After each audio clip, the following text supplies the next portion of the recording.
অস্তমিত হব, তবু চিহ্ন রেখে যাব পৃথিবীর বুকে। তিনি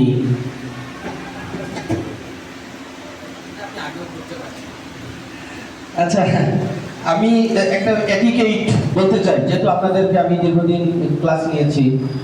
সেটা হচ্ছে, যদি আপনাদের যিনি মঞ্চে কথা বলছেন তার সঙ্গে যদি কথা বলতেই হয়, তাকে আপনি চিরকুট ধরিয়ে দিবেন।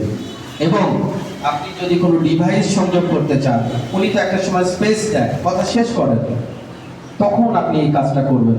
আমি আপনার সঙ্গে কথা বলছি, যে কথাগুলো আমার মাথার মধ্যে গুনগুন করছি, যে আমি এরপরে কি শব্দ চয়ন করব, কি বলবো, কি বললে শব্দটা বিনয়ী হবে, বিনয়োচিত হবে। তো এই কথাগুলো আমাদেরকে, এই বিষয়গুলো মাথায় রাখতে হবে।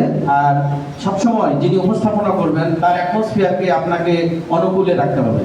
তার কাছাকাছি, ধারের কাছে কাউকে ওই প্রোগ্রামে যত বড়ই কেউ হোক তাকে যেতে দিবেন না। তার কাছে আপনি চিরকুট দিয়ে কথা বলবেন।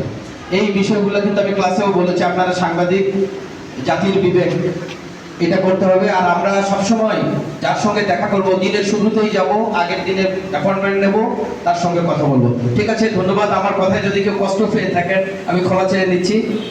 আমি বলেছিলাম একটি কবিতার লাইন, সূর্য আমি ওই দিগন্তে অস্তমিত হব, তবু চিহ্ন রেখে যাব পৃথিবীর বুকে। স্যার রিটায়ার করেছেন অনেকদিন আগে, তিনি এই ধরনের বুকে তিনি চিহ্ন রেখে যাবেন।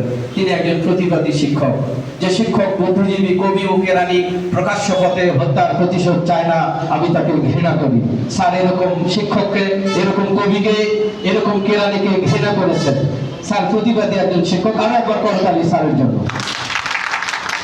আমাদের এই কর্মযোগের মধ্যে আমি সকলকে আসলে সময় স্বল্পতার কারণে কথা বলার সুযোগ দেওয়া যাচ্ছে না। শুধু